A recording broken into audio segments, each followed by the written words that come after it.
It was the best of audiovisual media. It was the worst of audiovisual media. It was the age of Margaret Qualley and The Substance. It was the age of Margaret Qualley and Drive Away Dolls. It was the epoch of horror. It was the epoch of horror. It was the season 3 of Clarkson's Farm. It was the mini-series of Night Sleeper. It was the spring of Dune. It was the winter of Mufasa. We had new episodes of Severance before us. We had Peter Pan's Neverland Nightmare before us. We were all going direct to our local multiplex. We were all going direct to Netflix. In short, the period was so polarised, like the present period, that some of our noisiest thoughts insist on our being received by someone somewhere, please! If in the consolatory degree of charity only.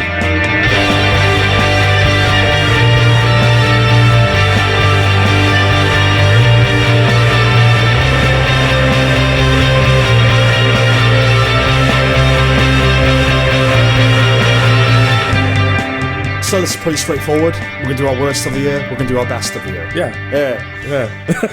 Start with our worst of the year. Let's just crack on. Let's just get straight into it. Okay, so I have organised a bottom 10 of the year. I considered television for that list, but there were only a handful of shows that I felt really merited consideration. Okay, you tried to stay away from the bad TV this year, did you? Always. Always. I just don't have enough time. Okay. I just do not have enough time to keep on top of all of it. You watch a lot more bad TV than me. Yeah. And yeah, so I'll say not one show made it onto my list. There was some show, like 4 or 5 shows that I really didn't like. But if I'm being honest, none of them were worse than the worst films that I saw. Yeah. I do, however, feel more qualified with cinema. Yeah, okay. So there have been a few trends in cinema this year. Some not unique to this year, but still, it's a way of collating and mentioning a bunch of things that won't make the bottom. It's cheating, basically. Yeah, it is. I was the way we were. I didn't know we could cheat. Yeah, we could cheat as long as it's not official. Okay. So many of the entries can cross categories, but just a little fun before the punishing rollout of a numbered list. Right. So just to confirm as what we are doing, we combined film and TV. There's not a top 10 film, top 10 TV. No. We put it all together. Yeah.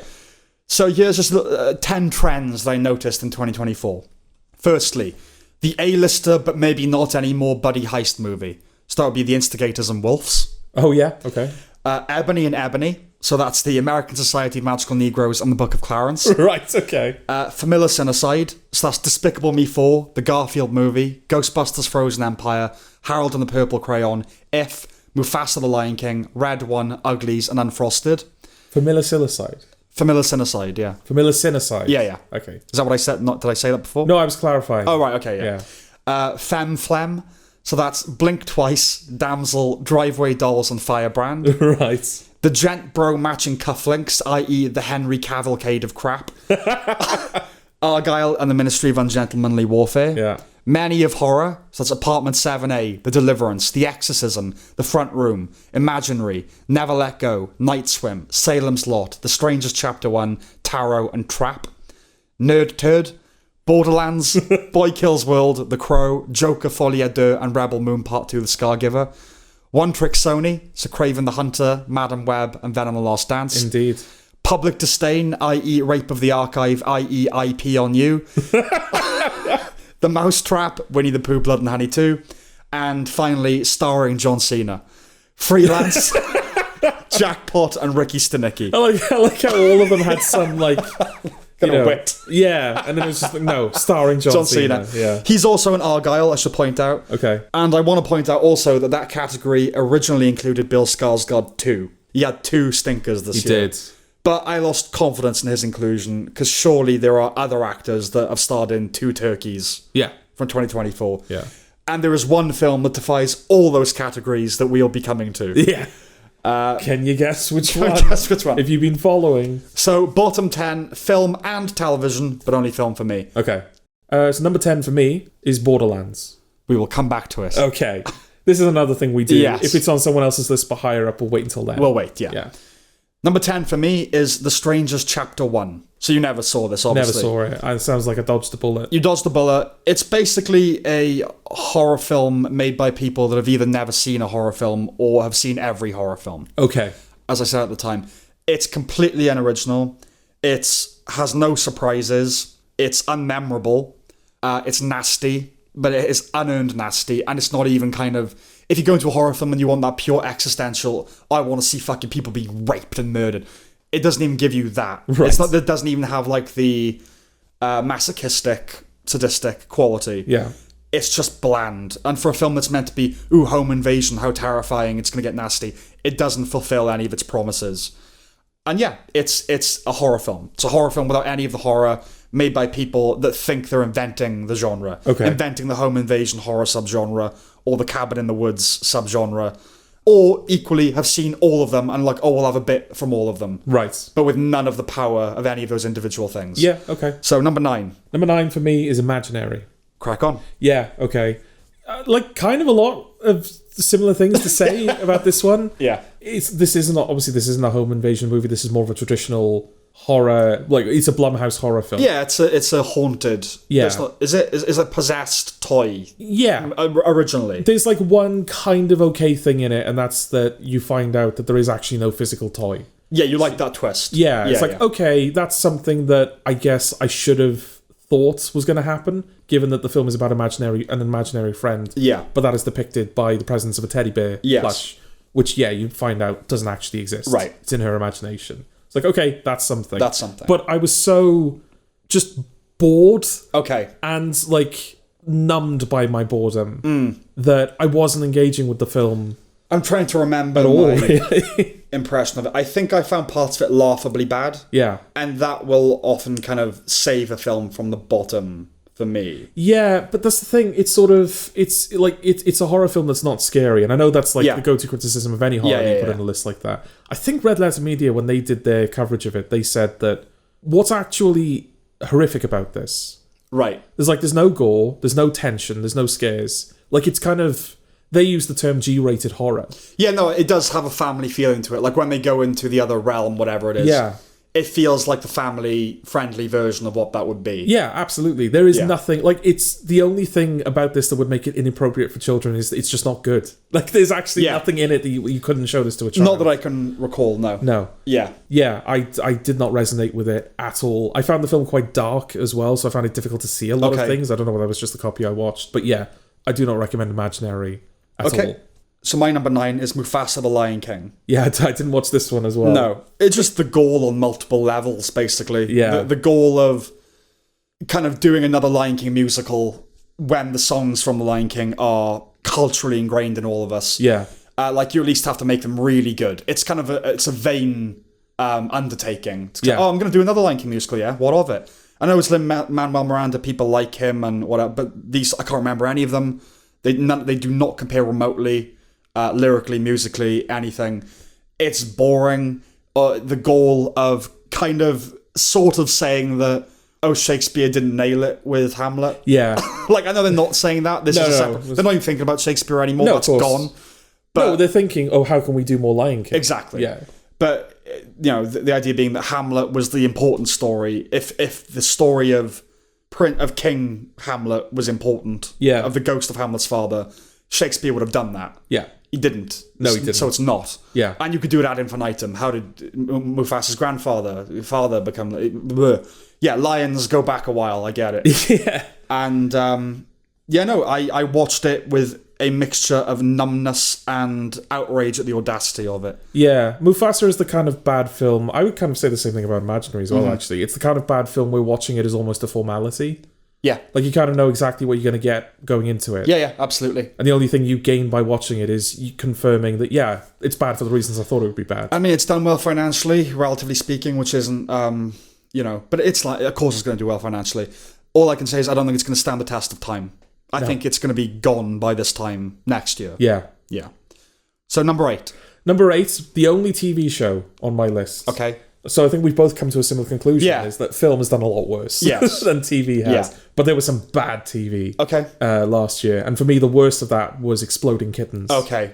Yeah, I saw a trailer for Exploding Kittens, and that was enough. Yeah. Unfunny adult animated comedies are not rare these days, unfortunately. Yeah. Bad adult animated comedies that are unfunny, they have an ugly art style, weak animation, they've all come in the wake of, like, Family Guy and, like, all of those kind of shows. Yeah.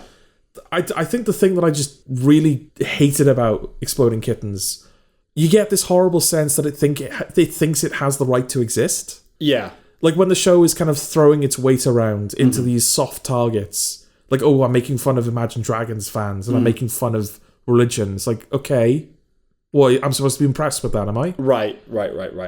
Well, it's I saw a meme. I don't know, it's not even a meme. It's a thing that's happening on the internet because Seth MacFarlane responded to. Do you remember a bit in Family Guy where Peter says that he's criticizing a film, and Lois is like, "Why?" I did not care for The Godfather. Yeah, I didn't care for it. It insists upon itself. Yeah, something like that, right? And MacFarlane said, "Oh, that people are using that now." He said it was meant to be a nonsense. Yeah. He said my film college professor used to say it all the time, and I always used to think that's meaningless. Yeah. I don't think it is. I think that actually it does imply something that resonates. Okay. It insists upon itself, and that sounds like that's what this does. It's like it's so relentlessly kind of, come on, I deserve to be here. Yeah, but not even from a place of, maybe like if you dig far down enough, maybe it is from a place of insecurity, because I mean this is based on a card game. You know? Yeah. But I think it's the type of show where it's not like desperate to prove that it exists. It's like, yeah, I'm here. Right. I exist. Yeah. You got to enjoy me. It's like, I'm really not. And I really didn't. It's also just the inferred audience of people that would like it. Is who it's aimed at. You know what I mean? It's like, oh yeah, it's a card game. It's Fuck, Marry, Kill, the TV series. Yeah. Oh, God is a cat and the devil is a cat. Yeah, like how novel, how ingenious. Yeah, exactly. Yeah, no, I didn't see it. I shan't. Good. My number 8 is Madam Web. Yeah, okay. Okay, it's not on your list. I will spoil this now, for me at the very least. Yeah. I don't know about you. None of the Sony films were in my bottom 10. Okay. And at least one is on mine. I mean, they're terrible. Yeah. Like, they're bad. And they're all the more bad because there's 3 of them, and they're all bad for kind of similar reasons. Yes. But yeah, like, in the end, like, which one do you put over the other? I think that's what saved them in the end, weirdly. Is like, I don't know which one to insist upon over the other. But would you not have put... So was it beyond the kind of realm to put the 3 on your list?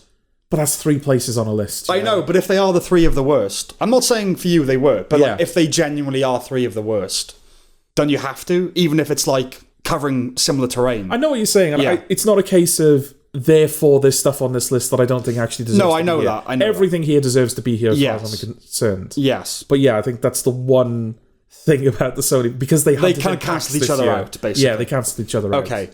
I did not have that philosophy. Okay.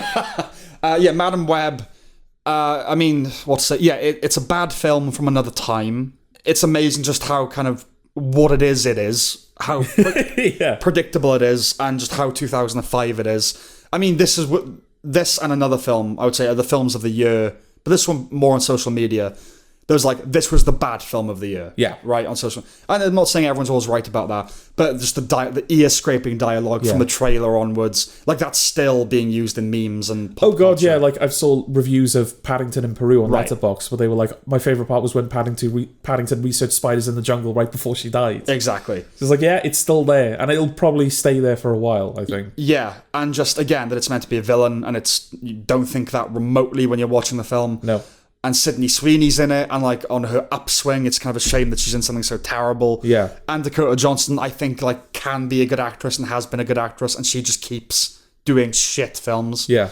Tahar Rahim, who, like, a foreign actor that was in A Prophet, which is like a little masterpiece, and now he's just villain in some like 4th-rate shitty superhero film. Villain where I'm not even sure if they're even using his voice, because he's so very clearly ADR'd. Yeah. Like, everything out of his mouth just sounds false. Yeah.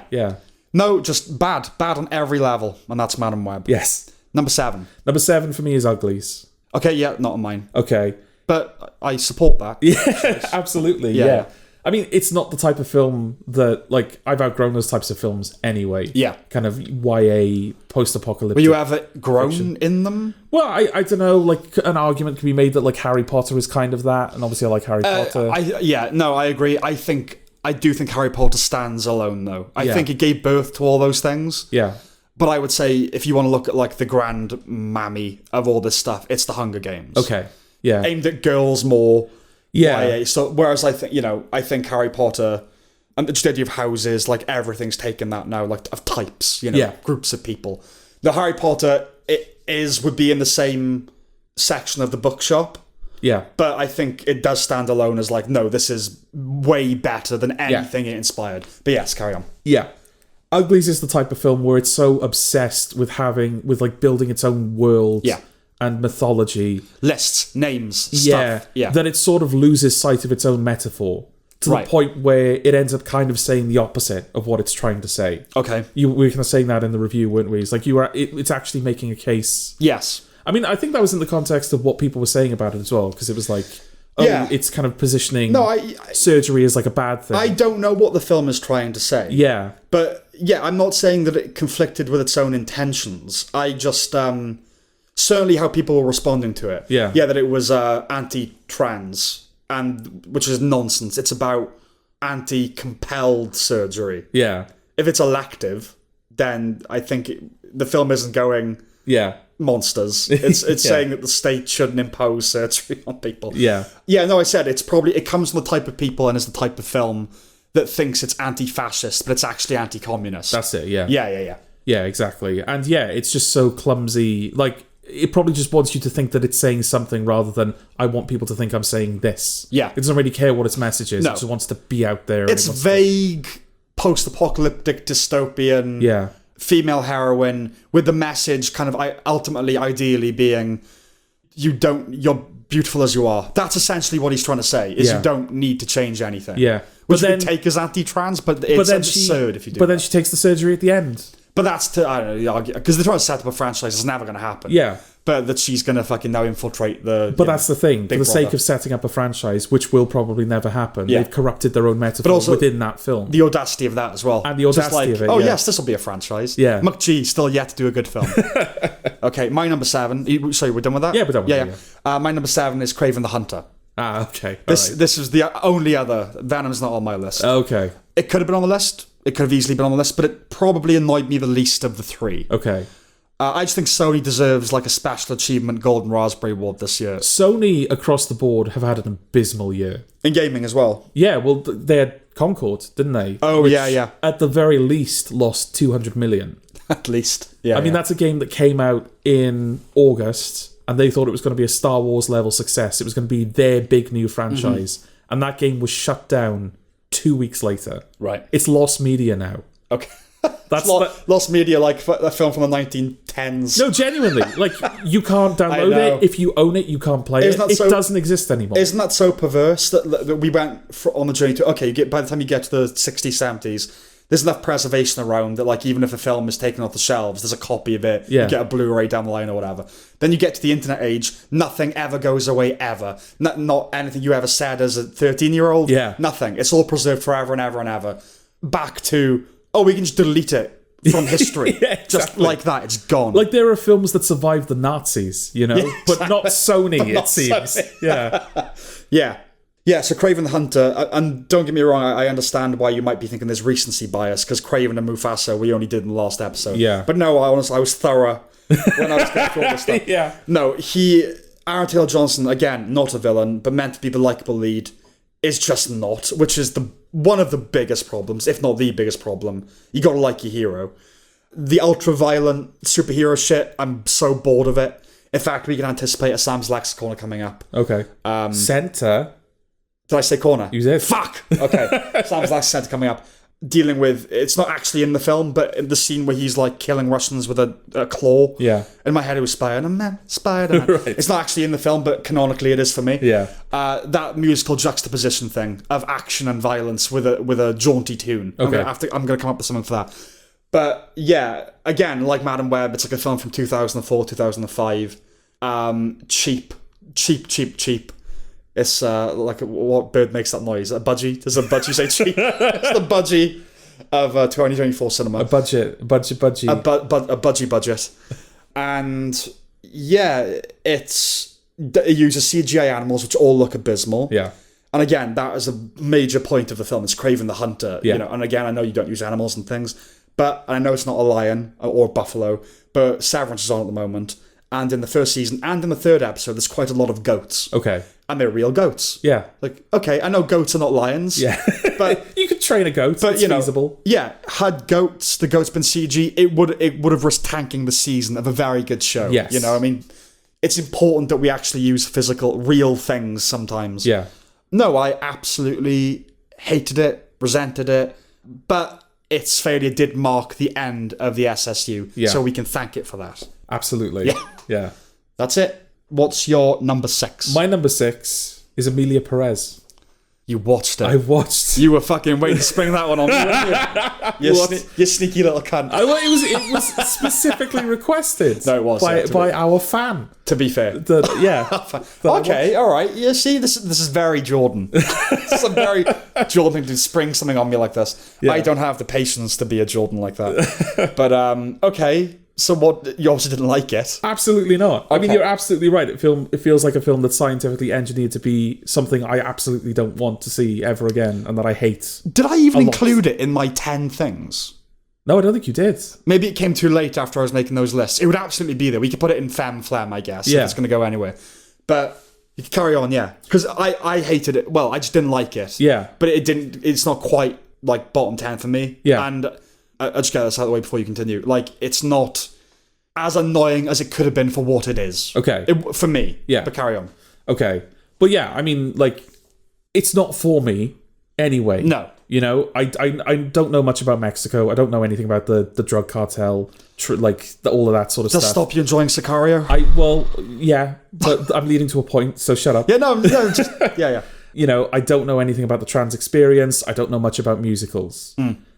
But it seems that Amelia Perez doesn't know anything about those things either. That's true. That's very much the impression I get. And again, like I sort of said earlier about like Mufasa, watching Mufasa is kind of a formality. Yeah. Because you already know what that film is. I've seen a lot of people talking about Amelia Perez that have like a better experience of, you know, Mexico and the drug trade, right.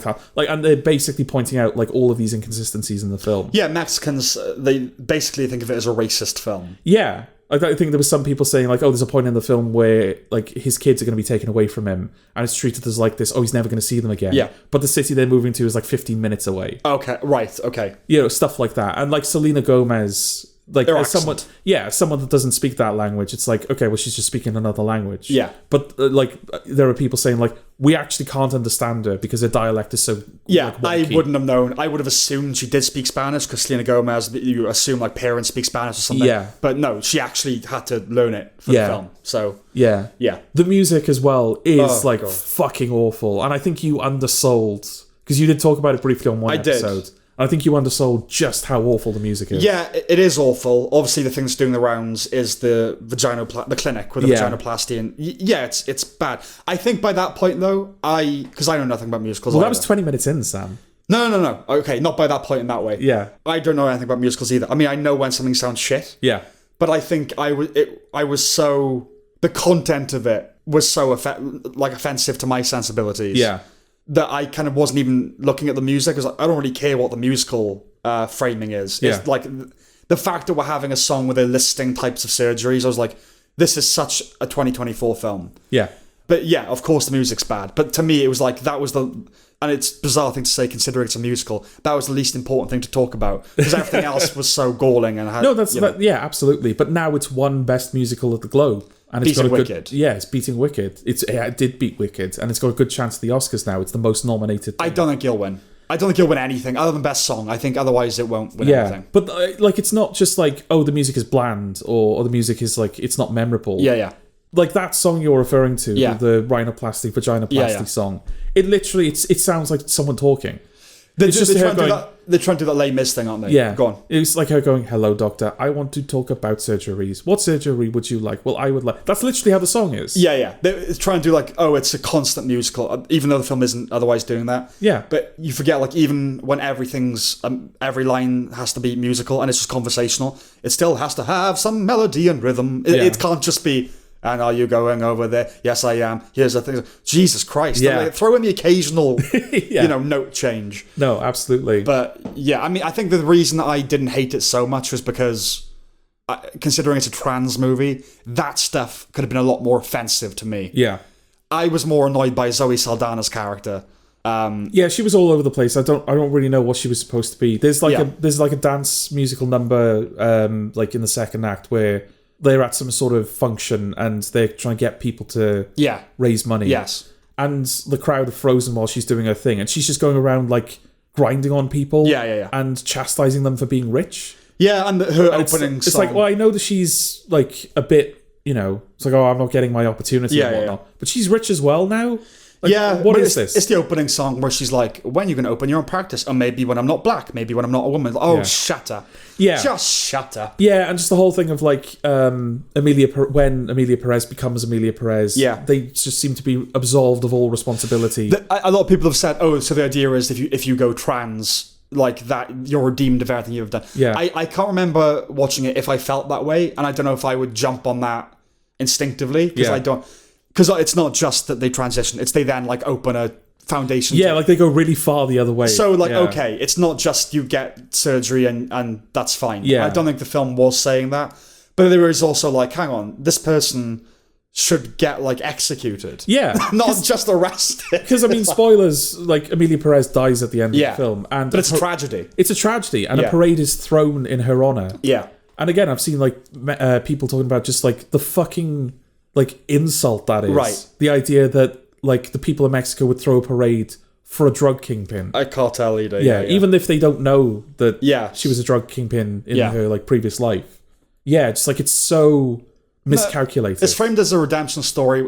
She ends up a martyr. She's sort of the Jesus of the... Yeah, I think there is like what I thought was a Jesus statue, really? but I think it's supposed to be of her. Just be of her. And they're holding it as they carry it through the streets. Yeah, this is the film at the Oscars that's having all the backlash, and rightfully so. Yeah. But it's good, because I do think it's emblematic as well of people kind of being sick of this type of thing as well. Yeah.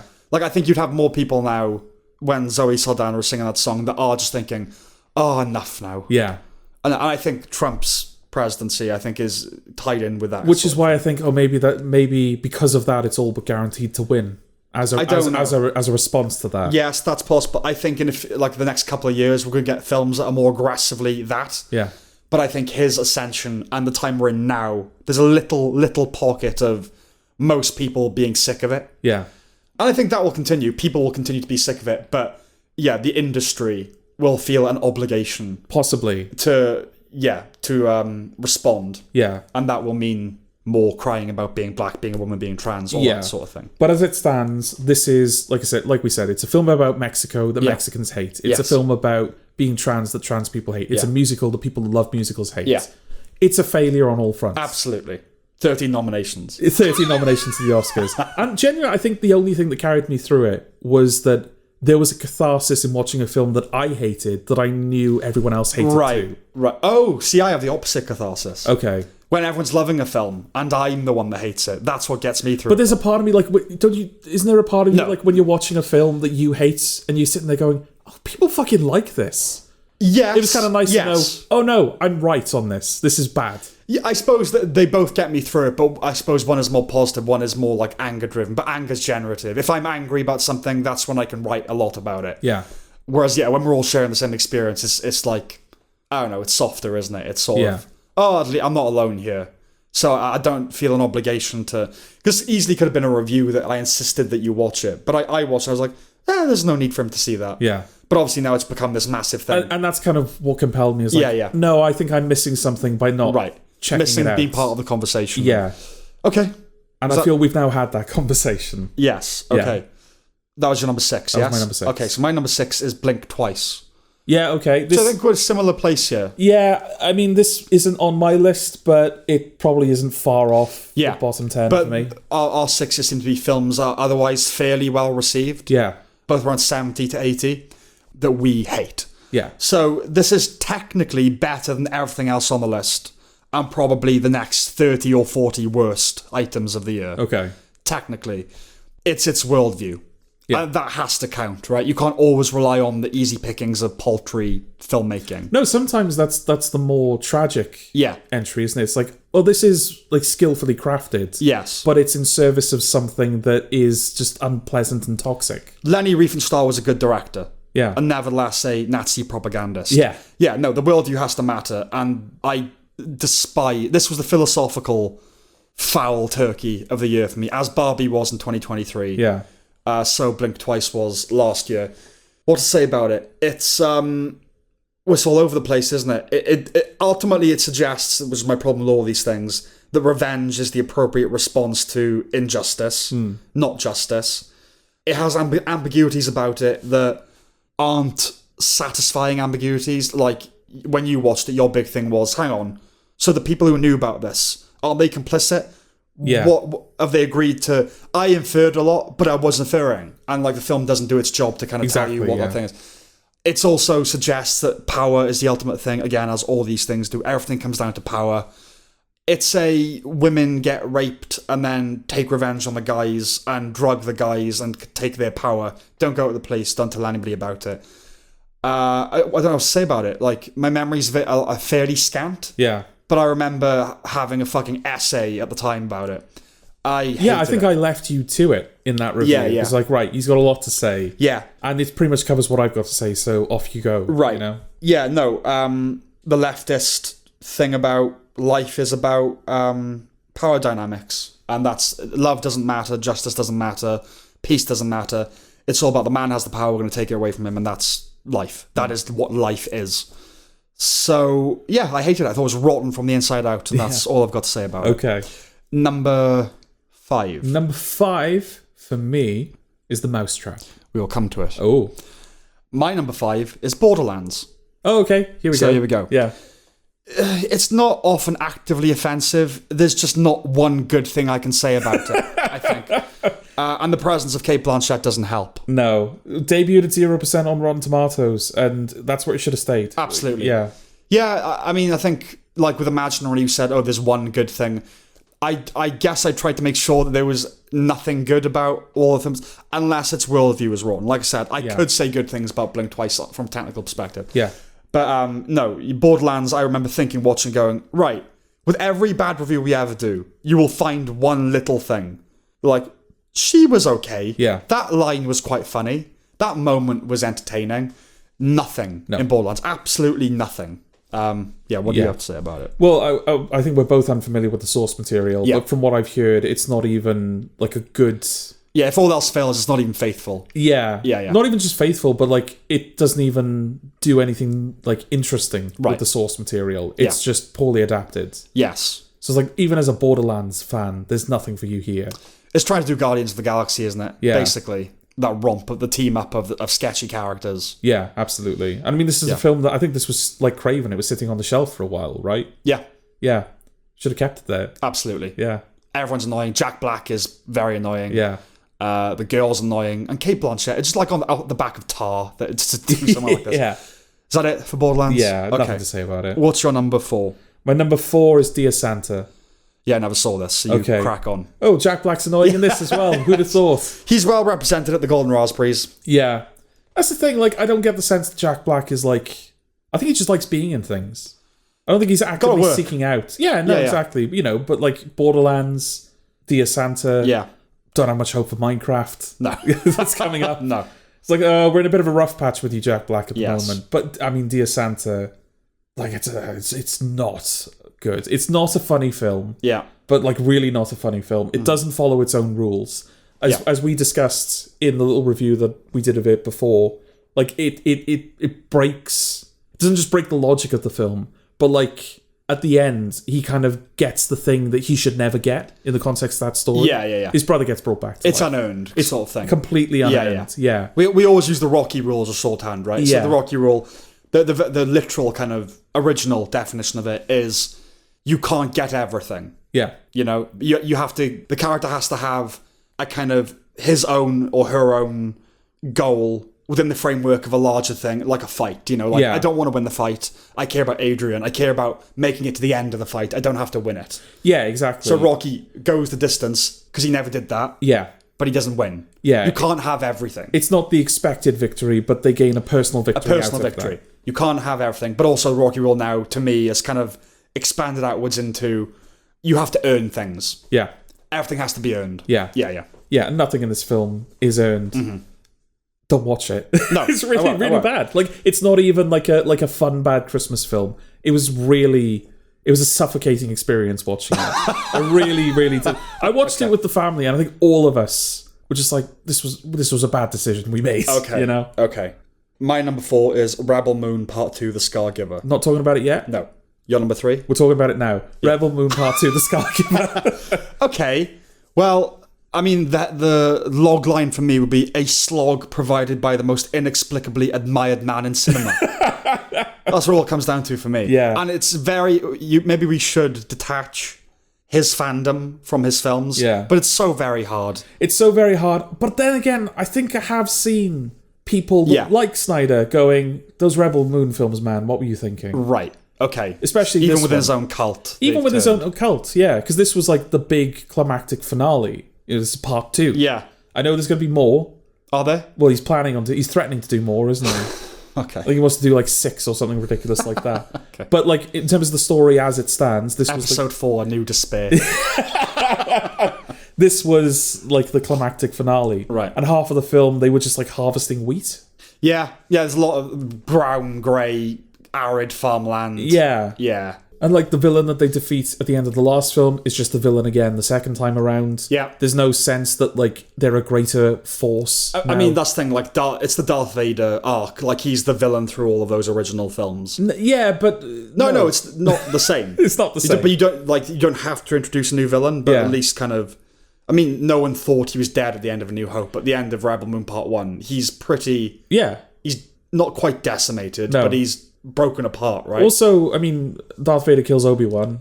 You know, Yeah. he takes something from the Yeah, yeah, heroes yeah. in that first in Rebel Moon Part 1. Doesn't he kill one of them? Yeah, does he accomplish anything? I think maybe like He might one or kill two. one or two of the ragtag team. Well, I know someone like sacrifices themselves, so Okay. that shouldn't count. Okay. But yeah, I don't think he accomplishes anything in either film. Really? No. I can't really remember much of it, to be honest. Well, I remember, watched. That's the thing. We had to watch the last half an hour on double speed just to get through which it. we don't do. We never if we watch do something that. together, we don't do that. No, we try to give a film its due. The Yeah. fact that we're both here together sharing the experience Yes. means that a film is due its due. Yes. And we couldn't give Rebel Moon its due. No. No, we did give it its due. But we couldn't give it its due until the end. Yes, Yeah. exactly. It Yes. reached the point where it's like, no, I just want this to be over now. Absolutely. So we just fast forward through all of the action. And Zack Snyder fucking sucks. Yeah, please, Zach, just figure your shit out, man. Just stop Yeah. releasing a film and then releasing the full version like a year later under a different name. Yeah. Because that's the thing, I didn't watch both director's cuts because I knew they would both be on this list as well. I couldn't. I think I'm maturing, George. Yeah? Because my impulse in that little last run there was to say, go join your daughter. But I didn't say that. Okay. But I now have said that. You have said that. So I'm maturing because I would have just said it as like knee-jerk shock. Yeah. But now I'm contextualizing it within something I would have said before. But I still get to say it. Yeah. I think that's mature. It's tricking people, you know? Right. It's trying to trick people into like, former me would have said this grotesque thing such as... Yeah. Yeah, follow your daughter. But no, I just want him to just stop, really. Surely he's made enough money, hasn't he? Like, I don't know what he wants. I don't know what he this thinks is the he's thing. trying to achieve here. the reason it's not higher for me is because I think he sincerely, genuinely wants to make good films. Okay. He's not capable of doing it. No. But I don't think he's cynical in that way. I think he's just an overgrown teenage boy Yeah. that caters to an audience of overgrown teenage boys. Yeah. And I hate that. But I can't hate wanting to make a good film. No, of even course if not. it fails. Yeah. So, yes. But that just goes to show, even with that consideration, it's still Yeah. number 4 for me. Yeah, even with that purity of spirit, just imagine Yeah. how bad the film has to be this low on our list. Yeah. Yeah. Okay, so my number 3 is The Mousetrap. Okay. I see what we did there. Yeah, Okay. Ooh, okay. The only reason for me that it was not below Rebel Moon, because objectively it's worse in every way. It's Yes. badly made. Like, it's amateur. Yeah. These people haven't made a professional film before. No. They still haven't made one, frankly. They haven't. It's purely because of the reputation of... It's the fact that it's a Steamboat Willie adaptation. Like you said in your trend list, public domain. Things are going to public domain now, so people are sniping this kind of stuff up, and they're making shit horror films out of it that they could make in a weekend for fun. They're fun. Yeah, they're fun. Yeah. Exactly. Not our fun. No, why we should have been subjected to it. Yeah. That's the question. Like, no, make that film and watch it with your friends. Yeah. Like a home video. Yeah, exactly. That's the thing with TikTok and everything. Home videos, just they don't stay at home anymore. Everyone just puts it out there straight away. Yeah. No, make it. It's fine. You keep it to it's fine. Yeah. We don't have to see it. No. And we wouldn't have, to be honest. It didn't get a theatrical release. No. It got a VOD release for us, didn't it? You So, did. okay, fine. We had to watch it. But in a way, it feels to even bring attention to it, because most people don't know what this is. Yeah. But we did see it. We sat through it. It counts. It's, it's not, we can't punch, there's nowhere below us to punch.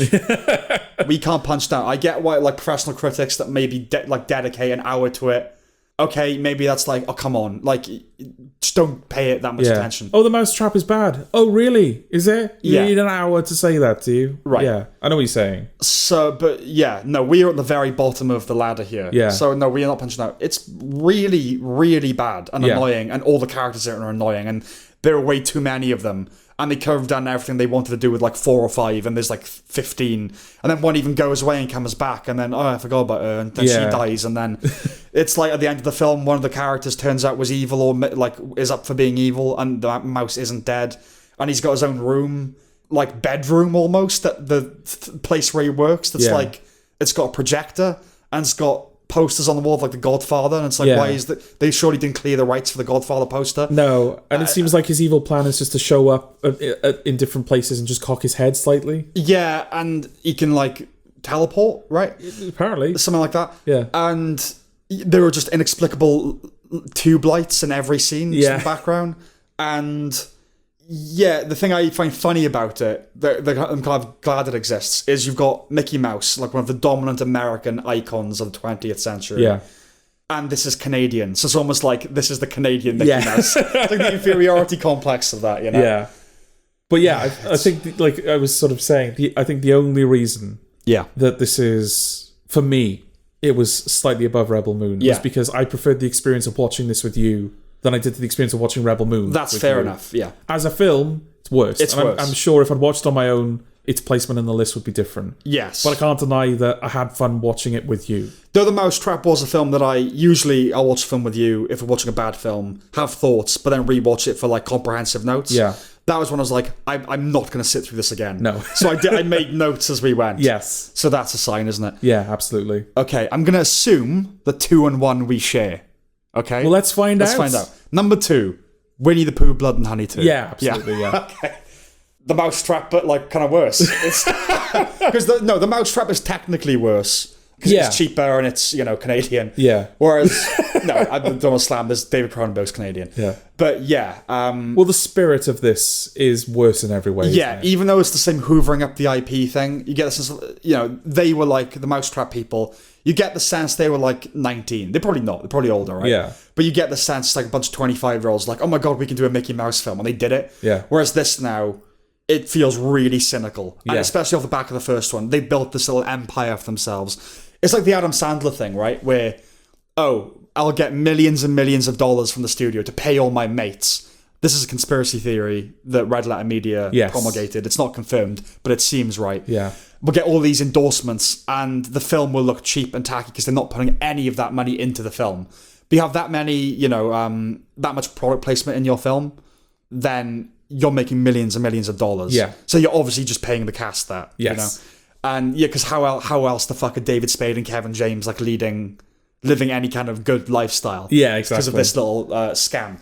And this feels in a similar vein, which is just making all this money and they're putting none of it back into the franchise. No. Not gory, not funny, not enjoyably bad. The lead is fucking annoying. Yeah. With an accent that doesn't exist. Yeah. And you find out he is like the producer, right? He's one of the people behind all this. So there's also has a whiff of vanity project thrown into the mix as well. Yeah.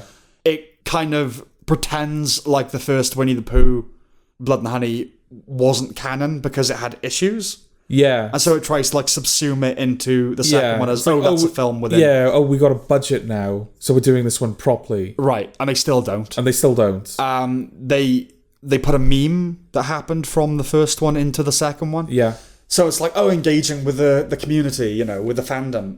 It's not fans. Well, no, it just feels like, especially that moment there, it just felt like, it felt like the filmmakers were trying to go, we're all kind of like, we're all in on the joke, we're all having a bit of fun, we all know this is, Yeah. It's like, no, you're making millions off of this. You're a millionaire Exactly. Now. You're building a franchise around a bunch of IP that is not yours. It doesn't matter that it's public domain anymore. Yeah. No, building a little The whole empire. reason that people know that Blood and Honey exists is because of the Winnie-the-Pooh like the history that Disney have with Yeah, Winnie yeah. the Pooh. That's why it's in the cinemas. That's why people are going to see it. That's why I had a fucking Blu-ray release. Yeah, I think it's got to be amongst the worst films to ever be in the cinema. Yeah.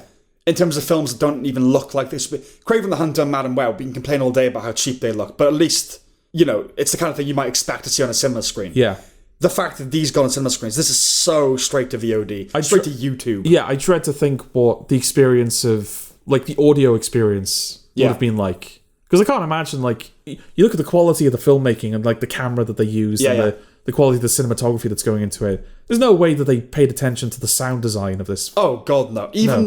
Even the gore, if nothing else, have a few squibs, and it's all digital blood. Yeah. It's so cynical on every level. And it shouldn't be. It's an indie project. I know. You shouldn't get something this black-hearted I know, at this level. That's what makes it even more cynical, right? Yeah. Is that it's accruing this fortune. And yeah, it's building an empire in a corner of the market. It's monopolizing this thing. It's like, oh no. And yeah, when he talks about the kind of projects he wants to do, most directors will go, I've had this kind of one idea bubbling away for a while that I might do next. Yeah. They don't go, I want to do James Bond and I want to do Indiana Jones. He is literally just going, I want to do Peter Pan and I want to do Snow White. And he just like lists all the Bambi. Yeah. And it's like that's not art. That you're making a shopping list. Yeah, exactly. You know, but we're the ones who have to pay for it. We're the ones who have to buy the, you know. Yeah, genuinely. And we're the ones who have to go shopping. It's at the point now where he's even like listing franchises that aren't going into public domain for quite a while. Yeah. I don't know if Teenage Mutant Ninja Turtles was on there, but it's that kind of thing. Where it's like, well, I don't expect you're going to wait for that to go into public domain, so you just want to do that. Right. And I wouldn't put it past him to just try. Yeah, yeah. To just like make that film and then like, oh, well, I'll stop when they stop me. And this thing, the only reason that they're at the forefront of all this stuff is just they happen to kind of be first. Yeah. And the reason they were first is because they did it on the cheap. Yeah. We've talked about this IP thing and whether it's a good thing is it conducive to creativity or is gatekeeping the way to go? I'm a gatekeeper. I like the idea of only Barbara Broccoli can decide who does James Bond. Yeah. I like that. I'm the benevolent dictator kind of person. And yes, like I like the idea of people, if they want to write something, like, oh, I'll knock up a little Winnie-the-Pooh short film or short story. That's fine. But that should stay on the internet. Yeah. You know? That's a spec script. Yeah. Not something that you build a franchise around. Yeah. Yeah. And yeah, an empire. That's the thing. It's not just a franchise. They have their own studios, almost certainly, you know. And yeah, they're millionaires now. Yeah. And you know, that was the big trend of last year for me. Is like, okay, this is, if our podcast was ever remembered in history, I think it's going to be married with the things going public domain. Yeah. So I think we exist together, you know? Yeah. That was our time, is when all of a sudden there was a Wizard of Oz film over here and a Winnie-the-Pooh film over. That's the thing. Like, we're hitting that point now where it's all going to start happening. Because cinema's getting that old now. Yeah. You know? Wizard of Oz, Popeye, like a lot of stuff that you wouldn't think. It's like, yeah, we're nearly there. You know, pop culture kind of came into being, you know, at the start of the 20th century. Yeah. Before that, they were just paintings and plays, right? Now there's film and television. And so within our lifetime, toward the end of our life, it's going to be television. Yeah. But for now, it's cinema. You know? So it's the early classics of cinema, they're getting raped. Yeah. And yeah, so that's, I guess, all I have to say about it. Yeah, same. And number one's Megalopolis. Yeah. Yeah. So, think of the review we just gave to Blood and Honey 2. It's not the worst thing we saw last year. No, yeah. And it's all the more kind of tragic because Megalopolis, it's the type of story where you'd want that film to succeed. The story of its production. Yeah. Francis Ford Coppola made The Godfather, you know, considered like one of the best. Said in the 70s, had 5 films, a run that's unrivaled, pretty much. Yeah, absolutely. Yeah. And he's struggled to make films now in the studio system. Yeah. So he went outside the studio system. Yeah. He sold off a lot of his assets. And he was like, I'm going to completely fund this myself. It's going to be my vision, uncorrupted by anyone. He genuinely cares about cinema. Yeah. And not about money. No. You know. So it's just so horrible. Yeah. That this is what came of it. One of the worst films I've ever seen. Yeah. Not just last year. One of the worst films I've ever seen. Yeah. Yeah. God, what to say again about it?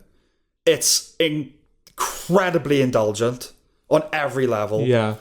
Again, cheap. Again, stories abound about his firing various departments. Cost $120 million, does not look it. Adam Driver, an incredibly vain, unhinged, undirected performance. Yeah. Which is a shame because he's also very good, obviously. Yeah.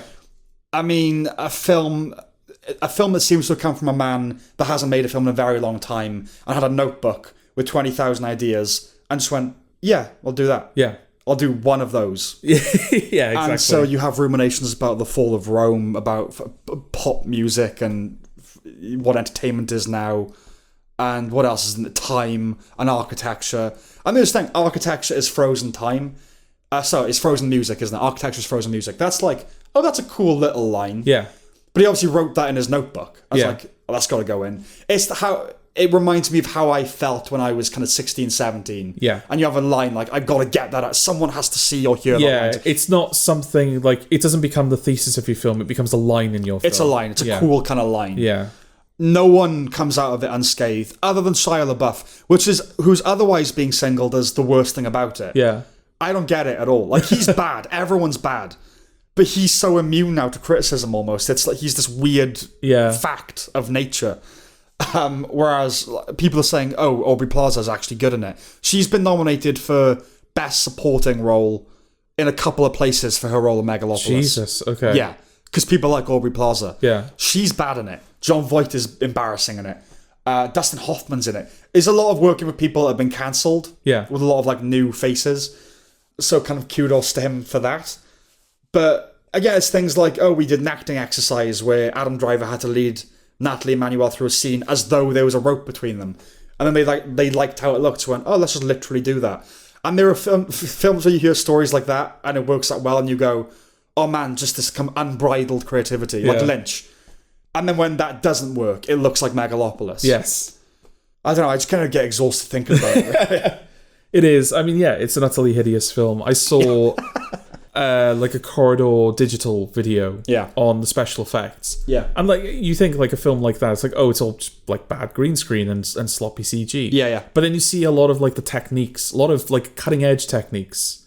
It was kind of a mixture because they used like the volume, which was kind of popularized by The Mandalorian, where instead of a green screen, you're in a room. The volume, yeah. Yeah, the volume. So it's basically like a massive screen that kind of encases the room. Right. And it renders the digital environment in real time. Okay. So it's kind of the green screen, but like with the middle steps. Kind of like the very basic things I've seen with video game body capture. What are they called? Body. Motion capture. Motion capture suits. Yeah.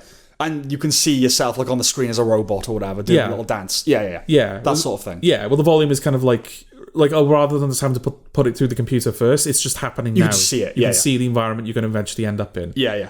And like a mixture of like modern cutting edge techniques like that, and then a mixture of the old classics. Like I think the scene where all the statues are collapsing, that's just people in makeup, and it's shot at a different speed and frame rate to make them look bigger. Yeah.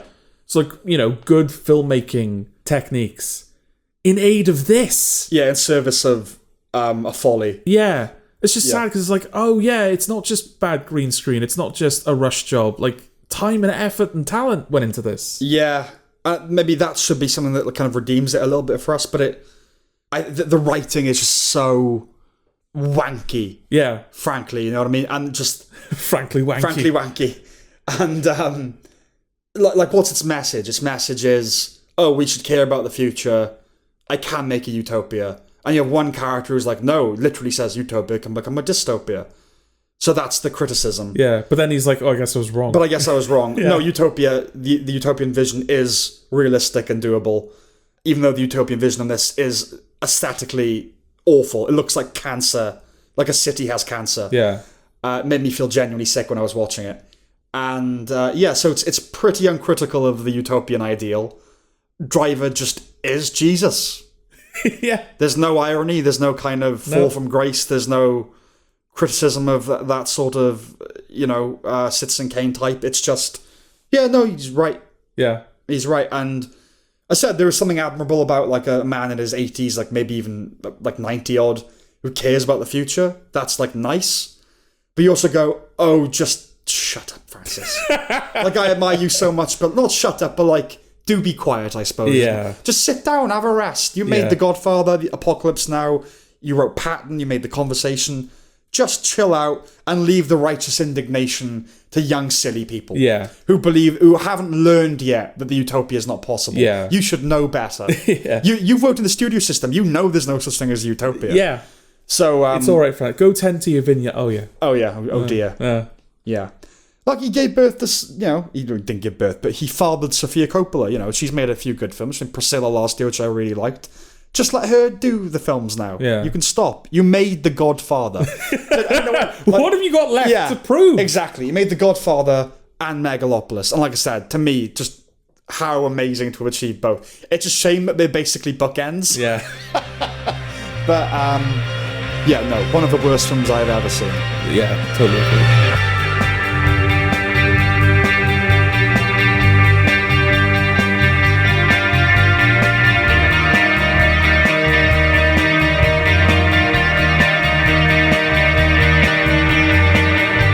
With that, so we move on to the best films of the year.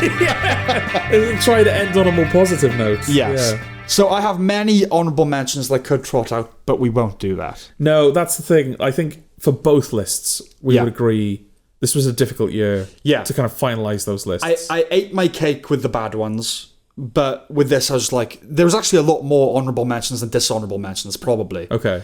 So the only thing I want to single out is Real Time with Bill Maher. Okay. Because that's a show that, given its nature, we'll never review. We're never going to talk about that. It's a political talk show. Until his show ends and until our show ends, I'll give him a mention every year because he deserves it. Yeah. But it just doesn't feel right putting it on the list, again, given what it is. But it's pretty much the only political talk show I can even stomach, let alone like. It's a breath of fresh air and was particularly important for me this year with the election for one thing and Israel-Palestine on the other. But yes, I would also like to point out it's been a very difficult year to rank. Yeah. Rankings are always arbitrary to some extent, right? But yeah, in terms of film, the top 2 or 3 for me are pretty locked. Everything that follows is fluid. Yeah. It changes day to day, hour to hour. It's been very competitive and the best year for cinema in quite a long time. Yeah, absolutely. There's been some really good television as well, because there has. Like, at the risk of giving the game away, I think we've both got more films than TV in the best stuff. Yes. Right? But there's a lot of great TV that I wasn't able to recognise, which was disappointing. Yeah. But the same could be said about film. A lot of great films that I'm hoping are on your list because I wasn't able to recognise them personally. Yes, and vice versa. Yeah. Okay, shall I go first for these ones? Okay. Number 10 is Wallace and Gromit, Vengeance Most Foul. Oh, snap. Is it really? Yeah. Oh, there you go. It snuck in there right at the end, didn't it? It did. Go back to my... It's got to be a recurring thing, because I stand the discovery of it was too golden for me. Gold, frank, nonsense, and myrrh. Yeah. So we got Mufasa or Megalopolis. We also got Wallace and Gromit, Vengeance Most Foul. It's just really nice and lovely. Yeah, it's just a fucking, good. Nice film, innit? Yeah, it's just really well made. Yeah. And I think a relief is part of why it's there, right? Definitely. Because Wallace and Gromit has been so consistently brilliant, and Aardman hasn't. Yeah. But they pulled it out. They knocked it out of the park at the last minute. They really did, yeah. I mean, it's one of those, family films where there's genuinely something for everyone. Yeah. I think most people, doesn't matter where in the family structure you fall, you'll enjoy it. Yeah. Whether you're a parent, a grandparent, a child, whatever. It's dense with detail, it's genuinely funny. Yeah. And it's got a message about AI that is neither condescending, right? No, and it even has a little bit of nuance to it, more than you would expect from a children's film like this. Where it's not saying, oh, AI is just bad. It's kind of saying, well, AI is bad in the wrong hands. Right. It can be used for a force of good, but you need to use it properly. Yeah. It's okay, good. It's not just, it's not looking down to kids and going, oh no, we must teach them right. binary messaging. It's the only thing they understand. Yes. Yeah. And charming as ever. And yeah, obviously there's a timeless quality to Wallace and Gromit. Yeah. And it will last forever. Yeah, and frankly, it's the kind of thing that should be rewarded for its technical aspects that never will, because we just don't think of animated films in those ways. And stop motion. But yeah, the photography of it, the lighting, it's all brilliant. Yeah. And deserved recognition. But yes, so that's our number 10. Absolutely. Okay, my number 9 is Fallout Season 1.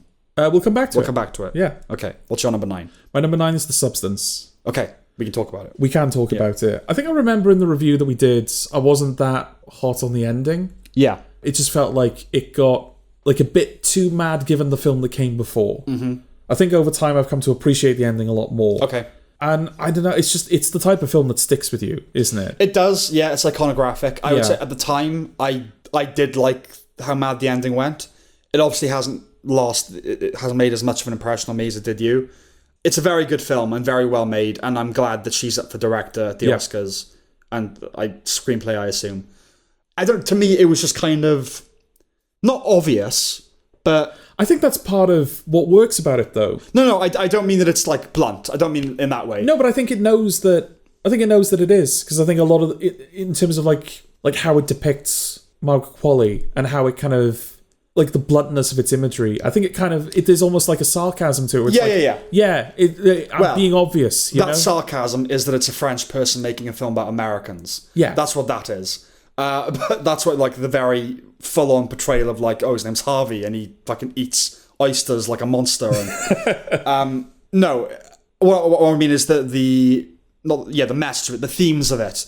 It was like, oh my god, this is bold, this is new. It was like, no, I've sort of seen it before. Like, that's not a criticism, because it does it very well. Yeah, but I didn't find it as unique or inventive as a lot of people did. Okay, so it's like, oh, it's like a long Black Mirror episode or like a long Twilight Zone episode. Okay.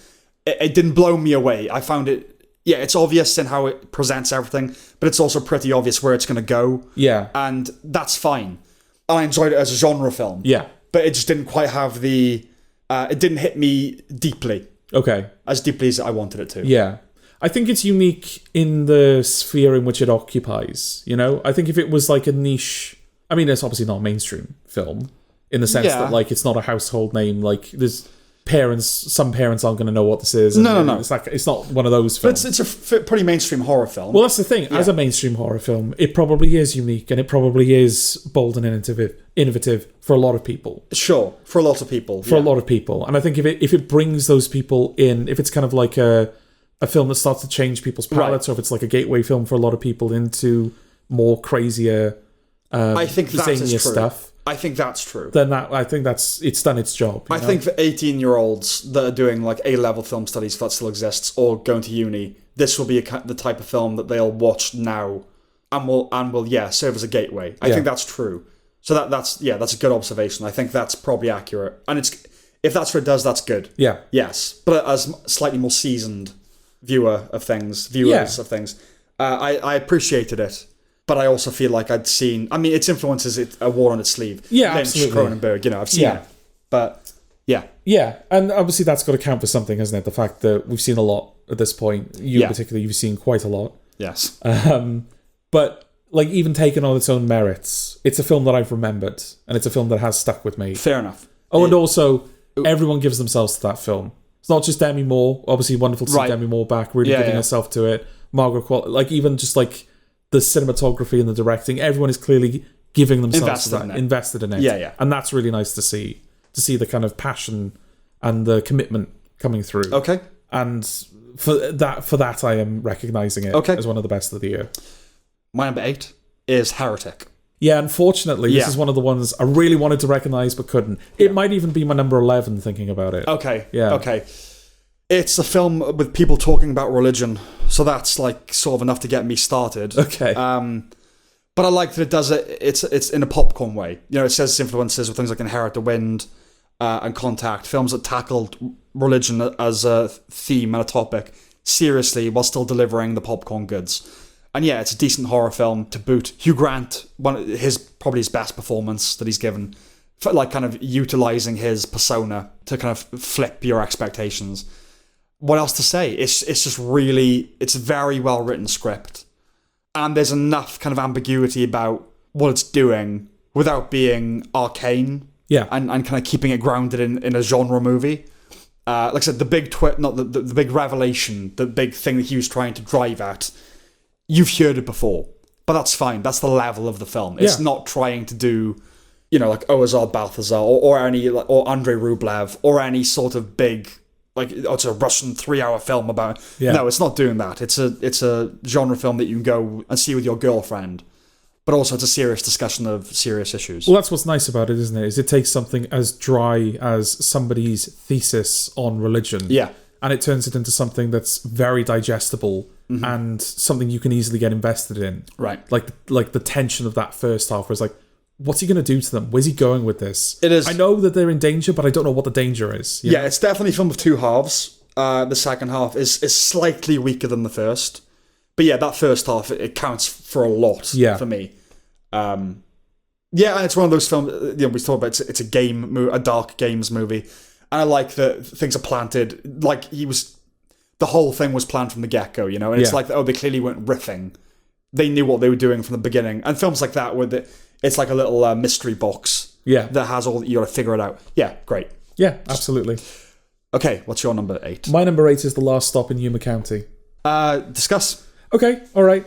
I think it's probably my favourite small film of the year. Okay. I mean, it's a film that's obviously not been recognised at any awards. It's not a film I've really heard people talking about, both at the time it came out and since. Yes. I just think it's the type of film where, like, it doesn't make a lot of noise, doesn't make a lot of fuss. It's here to tell its little story, and that's all it wants. Yeah, and I get behind that. I enjoyed what I saw. It's a well put together chamber piece. It does have this air of like it's going somewhere, but where the hell is it going? And that, like, again, that counted for a lot for me. I was really invested in seeing, like, where the hell is this going? Okay, how is this all going to unravel? Yeah. And yeah, it's a film that, like, I would be happy to bring it to people's attention. I think it'd be nice if more people saw it. Same. Yeah. Yeah, I suppose the only... Nothing detracted from it. It's like, in a way, it's a perfect film. Do you know what I mean? I suppose it's just... It's very Coen-influenced, isn't it? Yes. And Tarantino. Yeah. And... Yeah, I got nothing bad to say about it, It's just... I think it's because it's so small and it's so quiet. It just didn't ping that loudly, Yeah. But it's very good. Yeah. The ensemble as well. Obviously, it's a proper... It makes you think of the ensemble. There's the bloke from No Country for Old Men that we both like, but you particularly. Oh, I do like him. Jowl Man. Yeah. Dark Side. Yeah, the guy who was in the gas station in No Country for Old Men. Yes. Who's asked to call it. Richard Brake, who I call Villain Face Richard Brake. Yeah. Who played Joe Chill in Batman Begins, but has never, like, he's been in things. He's in, like, the Muse music video for Knights of Sidonia. Oh, yeah. And he pops up and you're like, well, who is this guy? He's a British actor. And yeah, in this is like, it's a meteor role. So that was nice. Yeah. And it's good to see, he's got the chops to be more than just a bit player. Yeah. Yeah. Okay. Yeah. Also, am I right in saying that this is first time writer-director? Yes, debut. Hell of a lot of promise. Absolutely. Yeah. Yes, and as a debut, you can forgive it if it might be if it leans too much on the derivative side. You know what I mean? Yeah. I'm not saying it's derivative. Do you know what I'm saying? Like, it's very... it's that film. It's the kind of B movie, but with A credentials, sort of diner Coen tension movie. Yeah. But for a first film, that's fine. Yeah. That's fine. If you like, just do something a little bit more. Yeah. No, he's shown that, like, he knows what he's doing. Yeah, and that's fine. Again, it's the Roger Corman thing. Like, show me you can direct a shitty B movie, and then you can go make Taxi Driver. Yeah. But this guy decided to one up Roger Corman. Was like, I'll show you that I can direct a good B movie. A good B movie. Yeah. Yes, exactly. Okay. My number 7 is I Saw the TV Glow. Yeah, it's not recognised for me. It would be a little lower for me, but I think that's just because of the type of film it is and nothing to do with the quality of what we've got. Well, here. the type of film it is usually would imply that I really wouldn't like it. Yeah. Some of its themes, its kind of noodly atmosphere and everything. But every time I've watched it, it lures me into a melancholic trance. Right. Every time. I don't want to forget it. I kind of want it vaguely around me. So there's sort of an undeniability to it, in a way. Feeling-wise, this should frankly be nearer the top. Maybe that should be the principal deciding factor. But I always try and be open to killing my darlings. So the things above this are great, while also being filmically superior. Yeah. Or more thematically resonant with me.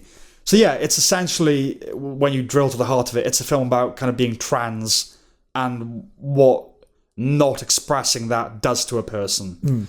That's what the filmmakers think it's about. And that is what it's about. Yeah. But also, we talked about at the time, it's a shame that they have come out and just said that that's what it is. And I'm choosing to ignore that. Okay. And make it about what I want it to be about, which is just about being alienated and what comes from not realizing what you want to do with life or who you are. Obviously, the flashes of him in a dress and that kind of thing. I'm not like having a headcanon. I know what they're saying. But also just the tone of it, there's nothing else like it that came out last year. It reminds me of things like the Virgin Suicides and that late 90s, early noughties melancholy strain of indie cinema, like Eternal Sunshine's in there as well, which Severance is sort of tapping into at the moment. It's the kind of tone that suits me. It takes me back to being 18, 16, 17, 18. And also, like, his childhood, I share a lot in common with that, so that resonates with me. The score, I love the score. I love the colour scheme. I love that evocation of, like, Buffy-style television. And yeah, I don't know, it's perverse. It's the type of film that I think people would watch it and go, Sam liked that. Yeah. And yet I really do. Yeah. I think I said during our review, didn't I, that it's how wonderful is it, and it's such a testament to the power of cinema that someone with fundamentally different life experience to you created something that you personally resonate with. Right. Even if you don't resonate with it in the way that they intended. Yeah. You still found something there. And also genuinely not to pat myself on the back, but also an exercise in charity, that as a critic or as a general person, you should be open to liking art created by someone with whom you fundamentally disagree about the nature of the world. It's the thing in Good Night and Good Luck in it, where he says, I can't remember the exact line, I'm going to bungle it, but it's like, he was a man who didn't... Basically, the guy's written a book, and he cited an author in the beginning of it, who has had some controversial views, and they're like, oh, so you agree with him? He's like, well, no. He said, but he was a man who didn't see political differences as a precondition for, like, disallowing friendship or companionship. It's like, yeah, that to me is so meaningful. Yeah. Because we, especially me, are of a generation that really nobody agrees with us, you know? Yeah. And so it's almost a necessity. I have to be friends with people that don't agree with me on things. And I think it's a shame that more people aren't like that. I get why that's the case. But, you know, you see those memes where it's like, oh, you clearly didn't grow up hearing hey, Snake being called in Metal Gear Solid, and it shows. Right. You know, that you ever see those? Yeah. Where I don't know why I chose that example. That's not even a meme I've seen. I was trying to think of something from childhood. But yeah, for me, it's like, oh, you clearly didn't grow up having to be yelled at by your friends for things you believed in, and it shows. Right. I think everyone would benefit from that. Because you do, over time, tectonically, you are molded, and you might shift a little bit, and you learn how to compromise, and how politics isn't the most important thing. Anyway, this film was kind of an exercise in that, which is... oh, it's the trans thing again. Okay, fine. And I like it. I like it a lot. Yeah. And again, to sort of go back to say something that I said during the review, I think for me, I prefer the experience of discussing the film over the experience of watching the film. Fair enough. Which I think is why I haven't recognised it in my list, despite agreeing with pretty much everything that you've said. I think it comes down to the feeling of it. It's a very feeling-y sort of film, and I've seen a lot of dissent, and people go, I thought it was really pretentious. And I can understand that argument. And I don't like pretentious films, but I like it. Yeah. And it's all a bit kind of inexplicable to me, really. It's the feeling it conjures in you. And it makes me think of being 16 and listening to Maps when I was waiting for the school bus. And that's where it comes down to. Yeah. It makes me feel a certain way. Yeah. So, okay, what's your number 7? My number 7 is Fallout Season 1. Let's discuss it. The Last of Us showed us that TV shows could successfully adapt video games that have stories molded off and were emulating prestige drama. Right. What's great about Fallout is that it shows that TV shows can adapt video games successfully into prestige TV dramas. Right. Like, this was kind of the acid test for me when it came to video game adaptations. Like, right, The Last of Us shows that they can make something that basically is a TV show anyway. Yeah, The Last of Us is easy, frankly. Yeah. It's easy to make a good TV show from The Last of Us. Whereas Fallout, you're not adapting a story, you're adapting a universe. And I think they did a fantastic job of adapting that universe. Yeah, it's a completely original story. Completely original story. Some of the iconography. And it feels like it doesn't use its iconography flippantly. It feels like it does take opportunities to kind of contextualize iconic things about that universe in the show, like the rad roaches. Like, everyone who's played Fallout knows what a rad roach is. It's one of the first things you encounter. Yeah. But in this, it's kind of used as a metaphor for how the surface will change you. Right. Now that she has left the vault. Yes. It's fun without feeling flippant or shallow. Yeah. I would say. Yeah. It doesn't compromise on its edgier, zanier elements. I mean, there's, like, in the first episodes, they allude to the fact that a guy has fucked a chicken and that she's done weird things with her cousins and stuff like that. I think one of the reasons I like it so much, and it's on the list, is because that sort of stuff can sour something for me. Yeah. Zaniness. Yeah. Edginess. And this does it really, really well. Yeah. Yeah, the fact that it's fun and it's violent and it's electric was a word that Damon Lindelof used to describe his adaptation of Watchmen before they did it. And that's what this feels like. It's electric. It's like unpredictable. Yeah. And yeah, it's serious, but also silly. Yeah. And fun. And neither diminishes the other. Absolutely. Also, Matt Berry, who's someone I have a very weird relationship with, which is I love Matt Berry. Yeah. But he's so used now that I kind of, I cringe a little bit when he shows up in things. Yeah. And he shows up in Fallout, and I liked it. Yes. And that was a very positive Well, sign they use for me. him well, don't they? Because they use him in the way that you would expect Matt Berry to be used nowadays in something. He just shows up and he does his funny voice. Yes. But then they kind of do more with him. Yeah, he's in it. He's in it. And you're like, oh, okay, they're actually, they're going beyond the surface stuff. They're actually using the stuff that they're doing. Yeah, a brilliant pilot. Yeah. A really brilliant Jonathan Nolan.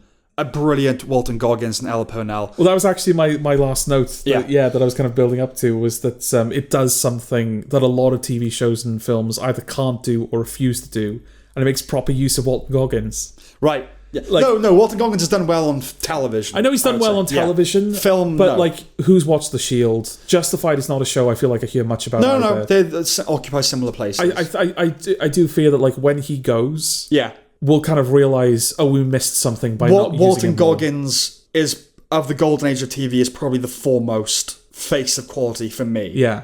Yeah. A lot of people would say Elizabeth Moss because she was like a little kid in the West Wing, and then Mad Men, she came of age. Yeah. And now The Handmaid's Tale, which is not good. Oh. It was just not. It's okay, but it goes bad. Anyway, Walton Goggins is a brilliant actor and so underutilized in the film. He's good in The Hateful Eight, obviously. But then he just like, I'm in Ant-Man 2. It's like, oh no. Yeah, or Tomb Raider 2. Or it's like, whatever. no, he's good. How can you not see that he's good? He's very good. Yeah. But that's why TV's the place for him, because he gets developed and really... Yeah. And yes, The Shield and Justified aren't as popular as some other things, but his work in them is like, if that's all you did, that would leave a solid legacy. Yeah. But it's nice that with Fallout, it's that and it's in the mainstream. Yes. You know? And Ella Purnell, who's kind of been overlooked, weirdly. Yeah. Like, it's all been about Goggins. My only criticism, really, of Fallout is that it's a 3-pronged show, and the third prong isn't that great. Yeah, he's definitely the weakest. Yeah. Is it Maximus? That's the character, yeah. I'm glad I remembered his name, because I didn't think I was going to. Well, I didn't until you said it. Yeah. So he's definitely the weakest component of it. But I see why he works in the story. Yeah. It's just a shame that he's not up to Ella Purnell and Walton Goggins. No, story-wise, absolutely, 100%. It's just the performance, It's a bit bland. But very good show. Absolutely. Very good. Okay. My number 6 is Strange Darling. Yeah, go on. Yeah, so... Again, another one. I'm like, it's such a shame I couldn't find this room. Is probably my favourite small film of the year. Like, there are other small films that will come up, but small film that, like, hasn't figured into any awards. Yeah. Put it that way. I think, like, the community has liked it. So J.J. Abrams said this is the best movie of the year. Okay. So people who have seen it really like it. I think because, again, it's a genre movie that plays with the genre. I don't know, this just really lovely surprise. These are the best films, right? That just you know nothing about. Star-making turn for Willa Fitzgerald, who we saw in House of Usher, who was very good in it. But this was like, oh shit. Yeah. She's really, really good. Yeah. And for me, there was another performance. I'll come back to it because it's higher on my list. But there was a performance early this year, I thought, that's locked. I can't see that being beaten. And she did for me. Yeah. It surpassed it. So... I mean, it's what cinema's meant to do, right? It takes the tropes and the expectations, just completely reverses them. And a film in this day and age whose politics I'm behind. Yeah. A lot of people have said that it's like misogynist or something. What's the criticism? Oh, yeah. I can't remember what excuse was used.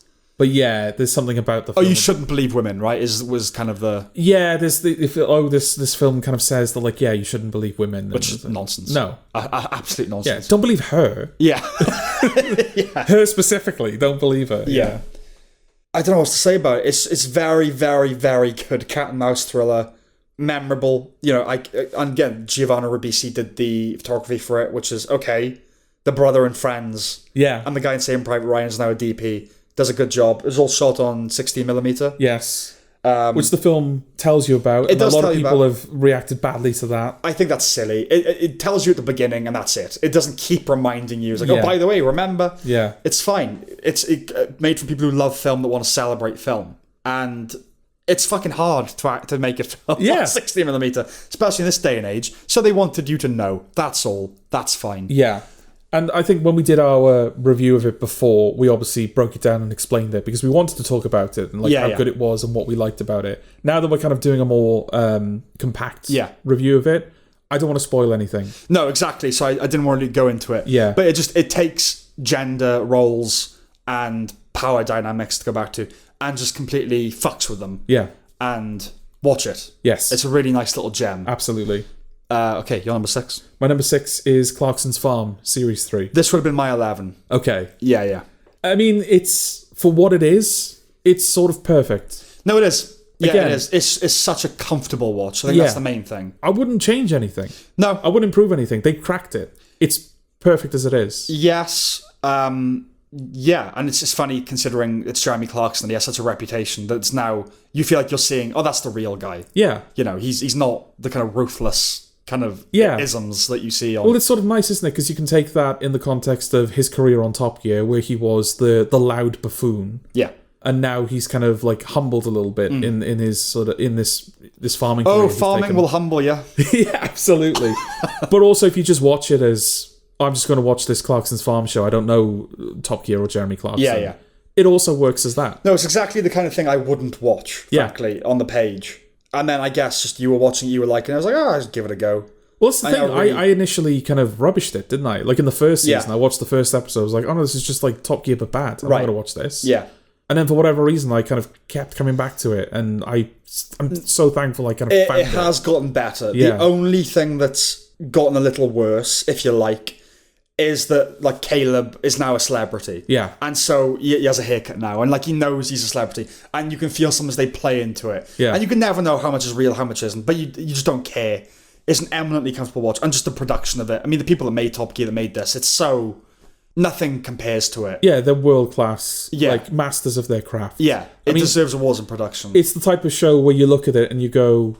Oh, like it was probably easy enough to make. It was probably one of the hardest shows to make on television. 100%. Yeah. The coverage that you need. Yeah. You know? And just everything has to work out. Yeah. You know? You have to keep track of all of these storylines that are running over years. And you have to, like, the logistics of, that's an active farm. He's doing a job. Yeah. They're all doing jobs. And a constantly expanding farm. Yeah. It's a pub, and then it's, it's all these different things. And that's nice as well, that each season has kind of been its own thing. It's had its own arc, it's had its own story, like, you can break them down into their own unique entity. And they all have different things about them that are great. Yeah. But what's nice about it as well is that it's an entertaining show. Yeah. That seems to be doing genuine good for the community that it's depicting. Absolutely. Yeah. Farmers like this. Yeah. Yeah, you do watch it and you think, there's a new show that started that we'll be reviewing in April, something probably, called The Pit. Okay. And you do leave that always thinking like, God, being a doctor's hard. Fair play to him. Yeah. And yeah, this is the same for farming. Yeah. And it's like, oh yeah, Jesus. If they fail, we die. Yeah. Like, it's really as simple as that. And they're under threat, and yeah, it's a proper like social message, but without banging you over the head with it. Yeah. That's lovely. Absolutely. Yeah. Okay, my number 5 is Anora. We'll come back to it. Okay. What's your number 5? Conclave? We'll come back to it. Okay, alright. My number 4 is Conclave. Oh, I see what you did. See what you did earlier, didn't you? Jammy git. Let's discuss Conclave. Okay. I don't know why I didn't think I wouldn't like it going in. I just kind of Didn't you? I just had a sense of like, I don't know, I think this will be one of those films where people will like it, but I'll kind of respect it. I won't like it, you know? I suppose I probably thought you would think that too. That you'd respect it and you would like it, but not that much. Yeah, it's like, okay, I've seen it now. I know what it is. I like that it's there, but my relationship with it has ended. I was worried that it was a one and done. That it's the kind of film that gets awards and it's part of the year. And you watch like, oh, that's all really good. And then you go back to it like, yeah, but that's what it was. Yeah. But no, I've rewatched it and it does. It does definitely hold up. And it's nice, again, I think in the review I kind of said that it's a film that feels like it works on multiple levels. It can be watched shallowly, if that makes sense. Like you can just watch it as like a... pulpy thriller. A pulpy, gossipy priest film. It's oh, who's going to be the Pope? Yeah. Who's going to double cross who? But then you dig down, not even that far, and it becomes like a meditation on like faith. Yeah. Not just in the institution, but in each other, and obviously there's faith, because they're actually cardinals, faith in God. Yeah. That really feels like it's in the DNA of that film. Right. And yeah, there's a richness to the text that is fundamentally entertaining anyway. I also feel confident in saying that there are certainly no streams above a certain profile that has had the central storyline of a pope has died and now they have to elect a new pope, and it's the politics of that. And how has that not happened before? Yeah. How the fuck has that not happened before on TV or on film? I've seen everything. Okay. Absolutely everything. Like, there might be some small film from the 1970s in France that's about... But seriously, above a certain profile, like a famous film, that doesn't exist. Conclave is the first. And yeah, it's one of those you go, right, it took this long. It took 120 years of cinema to do this story. Yeah, it's just... Ray Fiennes is a brilliant actor. Really just like has such a dignity on screen, doesn't he? In everything he does. Even when he's being a goofball. Yeah. The cast across the board is solid. Everything about this film is the highest professional level. Okay. Cinematography, editing, directing. None of it gets better, you know? What else can you say? I mean, that's it, right? Yeah, absolutely. It's a kind of a shame that it's had that little controversy around it when it sort of came out. People kind of misunderstanding the ending.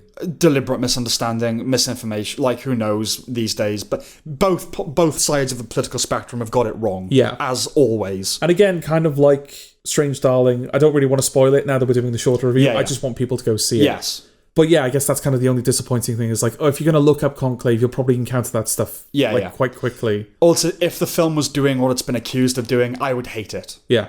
It's not doing that. No, absolutely not. But yeah, like you spoke to people, friends of ours, that hadn't seen it, that were under that impression, right? Yeah. It just goes to show. That permeates, right? Okay, my number 4 was... Oh, sorry, your number 4. Yeah. My bad, yes. My number 4 is The Holdovers. We will come back to it. Okay. My number 3 is The Holdovers. You're doing it again. You're just trying to outdo me now, aren't you? I didn't design the lists. Okay, The Holdovers. Well, that was Paul Giamatti's performance, which remains brilliant. Yes. Was what I was alluding to with Strange Darling. But yes, it's just kind of... I mean, it's a film for me on every level, really. It's Christmas, it's snow, a boarding school, a period piece, a 70s type film made like a 70s type film. I mean, it's only one Christmas has passed since it's come out, but it's a Christmas staple. Yeah. I think that's the highest praise I can give it, is I know. I think when it first came out, like if you go on Wikipedia, it was The Holdovers is a comedy drama film. I don't know when it changed, but now it's a Christmas comedy drama film. Right, okay. So people are realizing, it's a Christmas movie. Yeah. That's the genre it is as well. And it absolutely is. Yeah. Again, it's the 70s film, not in the mold of Scorsese, but in the mold of Hal Ashby. And it feels like one, and the type of script. It's just such a rich script. It's such a great script. Yeah. She's 3 characters and just their dynamic, and I don't know. It's just lovely. It's just brilliant. Yeah. And I think it's just wonderful because like I watched it with my parents this Christmas. Yeah. And it was nice like seeing them watch the film and going like, oh, I had a teacher like that. Right. Because I don't think we get teachers like Paul Giamatti's character in this anymore. I think you're allowed to. I don't think you're allowed to. Yeah, they're absolutely 70s and 80s teachers. Yeah. Yes. But like I recognise that character. Like I know people that kind of have his attitude. I like people that kind of has his One of attitude. my biggest fears in life is becoming him. Yeah. But it's just they're like it's a small little cast, but it's a wonderful batch of characters. Yeah. I feel bad that Dominic Sessa wasn't recognised more at the awards, but I understand like why. Yeah. It's just such a shame because I mean he's by no means the weak link in that. There isn't a weak link. The thing is, it's just he's young, and so they probably figured, we have a young category. Yeah, just shove him in there. You know, we'll clear a spot in the supporting category. But he did deserve it, and the BAFTAs were sensible enough to nominate him because we are British and we're better. But yeah, I think Divine Joy Randolph, like it was the kind of role that wins Oscars, and she's very good. I don't think I've gone back to it a few times now. I don't think it's like, that she should have swept. She was amazing. She's very good. Yes, but yeah, I think it was the year. But everything else about it, yeah, it's just its message. It's sort of a perfect film, really. Yeah, isn't it? What else can you say? Yeah, again, go watch it. Yeah. But yeah, I mean, you can watch it whenever you want. We're not stopping you. Yeah. But that film really takes on a different, like, it takes on a power around Christmas. Takes on a mince pie kind of flavour, doesn't it? Yeah. Yeah, there's a power to that film that it doesn't have the rest of the year, because it really does, like, the spirit of Christmas is, like, strong in that film. I know what you're saying. I think... Does it become more powerful at Christmas? It did for me. Maybe it's different for you. But for me, I was like, Yeah, I could watch this any time of the year, but I'm going to watch it at Christmas. I don't think powerful is the word I would use, but I'm just going to say appropriate. Yeah. It's just more appropriate at Christmas, but the power will probably is probably consistent for me across the year. Yeah. But yeah, I take your point. Yeah. Okay, what's your number 3? My number 3 is Furiosa, a Mad Max saga. Oh, you've changed your mind. Okay, well, this is good. Okay. Well, now I know this is not your favourite film of the year, and I know at one time it was. Right, okay. So, go on. Tell us why it's still it's Jordan good anyway. being Jordan again, is it? Is Yeah. You're springing 2 surprises on me. I see. Yeah, okay. yeah. Well, not to be one-upped. Yeah, no, I know you're like. Yeah, I mean, I think ultimately this one's for me. You know, again, it hasn't been recognised a lot at awards. No. And a lot of people would say, well, Fury Road is the superior film, and a lot of people even didn't like it because they were like, oh, but Fury Road, you know. Mm-hmm. But I mean, this type of filmmaking, this type of film, it just really appeals to me. Yeah, and it's good. That's what I like about it. You know, it's kind of like when I say to people, my favourite film of all time is Scott Pilgrim versus the World, and they're like, oh, okay, that one. It's like, yeah, it's a strange choice, but it absolutely deserves to be there. You look at the quality of the filmmaking, you look at every aspect of that film. I think it's the kind of film, if you're a film fan and you do a film podcast with a certain audience, you say that's your favourite film, they're going to go, they turn their noses up at you, right? Like, really, that's your favourite film? Yeah. Loser, kind of thing. Yeah. I think if you have seen the other great things, you shouldn't have to defend why that's your favourite film. Yeah. If it's like, that's my favourite film and I've seen that and John Wick. Yes. Like, okay, fine. But yes, no, you like stylistic films. Yeah. Not shallow, but stylistic films. Yeah. I do as well, but the big thing between us has always been, I will slightly favour one thing, you will slightly favour style. I'm not saying I'd slightly favour substance, but I don't know, how can you explain it? Like good writing, maybe? I don't know, however you'd want to characterise it. Yeah, well, I think we can usually tell, can't we? It's like, oh, you're probably going to prefer that over me, and let's vice put it versa. this way. I mean, with Conclave, you're like, oh, Sam will probably like that. I probably will think it's okay. Right. Let's put it this way. 1996. Our top 2 films are Fargo and Trainspotting. My favourite is Fargo. Yours is Trainspotting. Yeah. I think that illustrates the tiny but noticeable difference between you and I. Yeah, okay. Yeah. But yeah, I mean, with Furiosa, what's nice about it is that it's very clearly in the same mold as Fury Road in terms of its style and its world, obviously. But efforts were made to distinguish it from Fury Road. Mm-hmm. It's not just Fury Road again. Yeah. And it's not trying to do a lot of the stuff that Fury Road was doing again. What kind of encapsulates that for me is that tanker chase in the middle of the film. Mm-hmm. Like, obviously, Fury Road, there are several instances where you've got people on, like bungee cords and falling onto the thing, and there's explosions all around it, and it's barging through stuff, and there's heavy metal screaming in the background. Whereas in Furiosa, it's kind of a slow building escalation. Like, that truck is just going in a straight line, and initially people are trying to get on board, and then by the end of it, they're coming in on parachutes. Right. It builds up slowly, and obviously it's mad. There's madness all through the film, but it's nice that he was able to find things that you can do with car combat that weren't done in Fury Road, but also doesn't feel like, well, then why wasn't all of this used in Fury Road? Yeah, but also Fury Road is a car combat film. It's a strand in Furiosa. It's not a car combat film. Yeah. It's a wasteland film. Yeah. So there are fight sequences where it's sniper rifles and guns and that kind of thing, whereas, Fury Road is a driving movie. Yeah. And it's an element of this. Yeah, no, I liked it quite a lot. Yeah. I've gone back to it about 3 or 4 times to convince myself to like it more. Right, okay. And I still like it a lot, but it's not getting past a certain point for me. No, and I think for a lot of people that will be the case. Yeah. I just think I'm glad that I'm just I like it. Representing. Yeah. Exactly. I feel comfortable putting it in my list. I think it does deserve to be recognised in some way. And I wouldn't quibble with anyone who put it on their top 10 list. Yeah. It just didn't quite crack it for me. Yeah. My number 2 is Evil Season 4. Okay. We'll come back to it. All right. Okay. Hang on. I'm a bit confused now. So your number 2. Yeah. Yes. Your number 2 is... Anora. Yes. Okay. Which is my number 5. Okay. So your favourite film of the year. Favourite film of the year. Okay. That second act. Yeah, man. I know. That fucking second act. Of all the films that I've seen, maybe because it's the most recent that's so high on my list. When I think of 2024, that's the film I go back to. And I think, we talked about this the other day, I think it's destined, at the end of the decade, it's going to be in the best of the decade lists. And I think it's with film fans, it's a film that will define the year. Yeah. And part of and it's nice now when you can see those films and know that that's what they are when you see them. Yes, The Holdovers absolutely. will be one. Yeah. I think my number one, less likely, but I think within a certain fragment of the film community, it's going to become an iconic film. But I think the films that define decades, this is one of them. Yeah, absolutely. A screwball tragedy, as Richard Ayoade used that to describe Citizen Kane. Yeah. And I think that's true of Anora as well. Yeah, absolutely. Whose structure is a tragedy, but whose tone and energy is screwball. Yeah. Yeah. And what's reassuring about it is that, the film I love starts in Act 2. Yes, But, same here.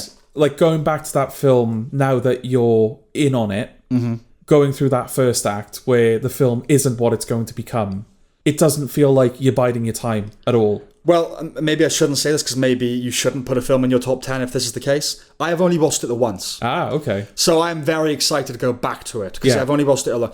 It's not the kind of film that I'm probably going to watch with anybody else. It's a bit like full on. To watch with my parents. Yeah, it's like, who can I recommend this to? You Oh, know? I'd recommend to film fans, obviously to most people. But yeah, I mean, my life is you and my family, basically. Right. So, there's one other friend I could watch with. But yes, it's such a unique thing. And yeah, that second act was such a surprise. Yeah. Again, a nice surprise. And again, going in, it was the kind of film I knew was getting rave reviews that I anticipated not liking. Yeah. Because the things you heard about were like, oh, it destigmatizes sex work. I was like, right, okay. This is I already know I'm going to hate this film. Yeah. If that's what people are taking away from it. Not that I'm saying that it shouldn't be, but if any film that's described like that, you go, oh, Jesus, all right. It's a feminist parable. Here we go. Well, it's like when that first Spider-Verse film came out and everyone was like, oh, it's wonderful because Miles Morales is the first It's racially diverse. And he's the first biracial superhero. It's like, that isn't in the film at all. If that's what you're saying about it, that I'm probably going to hate it. Yeah, exactly. And Anora's not that. No, it's not that. It's a screwball tragedy. It's a screwball tragedy. Yeah, no. I mean, again, I kind of don't want to spoil it. Yeah. But just the concentrated chaos that comes after a certain point. It's a very Safdie brothers thing, isn't it? And it's so fun. It's just so fun and funny. It's so fun and it's so funny. But then by the end of it, it's like it kind of like justifies all the fun you have because it's like, oh, this wasn't just a fun experience. Like, no, I've actually gained something from this. The film actually like does something at the end. It contextualizes it. Yeah, it does something worth doing thematically. Yeah. It's like, no, I feel like I've gone on a journey with that character. It really does feel like a journey as well, because it's, again, we're talking about small films. This is a small film too. I think most of the films on our top, they're kind of small films, relatively speaking. I mean, we're not using small for this because it's done very well with awards. It's being recognised. But for a small film, it feels kind of epic. Yeah. And even though it's a concentrated period of time even, it gives you this... I think it's because it really feels like a film of 3 acts. Yeah. And it gives you a proper sense of things are changing, things are moving. Yeah. And when all of a sudden... I think I can say this without really spoiling it. You're suddenly in Las Vegas. And they go... And you revisit it. And you're like... Oh, okay. I thought this was like an indie. I thought this was... It's going to be like... Very limited locations. And all of a sudden we're on the tarmac at like, oh, shit, for an indie, this is proper, ambitious. Well, it's kind of the moment where you could sort of realise, oh, okay, so they can do this. And the fact that they haven't done this yet means that they know what they're doing. Like, they're very deliberate in, like, when they go big and when they stay intimate. Yeah. Yeah. No, it's... Yeah, I really, really liked it. And obviously a massive breakout role for Mikey Madison as well. Yeah. I hope it's not a one and done. I hope that she does go on to bigger and better things. Because, we said, didn't we, it feels like she was found. Like, she might have even been... a stripper. Like, that's Sean Baker, he's sort of done that thing in the past where it's like, oh, that person's an interesting person. Yeah. I'll put them in a film, make them an actor. It feels like she could be that type of person, like a Brooklyn stripper with that accent, that attitude. They all feel like that. Every character in the film feels like they were plucked from, like this happened. Yeah. Or a version of this happened, and they just use those people. But no, they're all proper professional actors, and that's a proper testament. So yes, okay, very high praise. Yes. And my number one is... The Zone of Interest. Unfortunately, Sam, it's not here for me. No, I know. And I found it interesting because Furioso at one time was yours, and usually our top 1, 2 kind of align, even if they flipped. So it's interesting that just now you're number 3, and my number 1 was so far apart, relatively speaking. But The Zone of Interest is the kind of film that you admire maybe don't love watching. But it's such a difficult watch, No, isn't I know, it? A deliberately difficult watch. Yeah. And that's the thing, like, its vision and its execution of that vision, I can't fault it. No. Yes. And it's it's not a film that you fancy, like, going back to a lot. No. And, like, The Holdovers or, Nora, the films that I might more readily... I'm in the mood for that. But just we talked about with Blink Twice that a film's worldview has to be considered. And The Zone of Interest is a film that I admire on so many technical levels. Equally, its philosophy, its ethos, it's so pure to me. And yeah, like you said, how it executes that vision, that's got to count for something. It's kind of the most moral film I've seen. One of the most moral films ever made. Yeah. The fact it's tackling such a grotesquerie. Yeah. And it's doing it with tact and restraint and love. But yeah, go on, what you were saying. Well, just like I was going to say, like, just like how it does genuinely manage to remain purely objective. Yeah. Like, there's no sense that the film is being tainted by someone's opinion or someone's take or even just like the general public opinion on the Holocaust and the camps and the people that were there. The film doesn't hate its characters. It's just watching them. It's just watching them. My bias is that, like, I am fascinated with Nazi Germany, as I know a lot of people are. It's not hardly a niche interest. Yeah.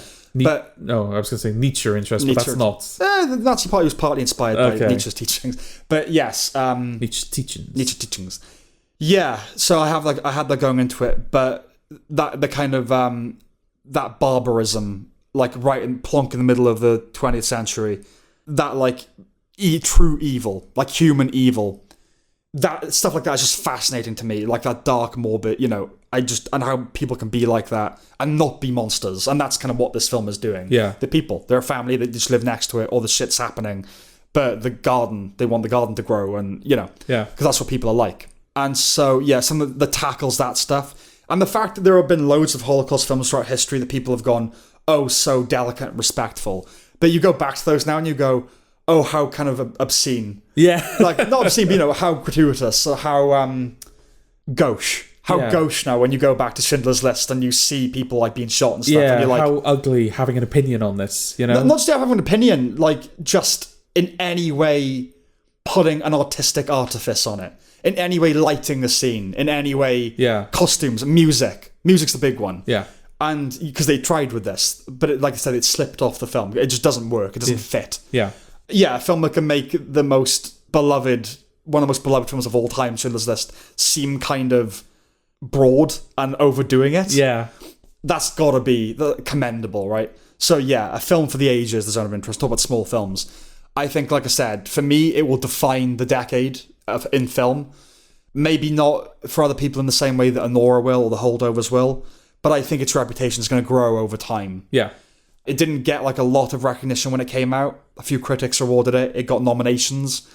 But I think that it's destined to be really remembered. Like in the mold of Come and See. Like maybe Come and See wasn't really talked about for much of its life. Yeah.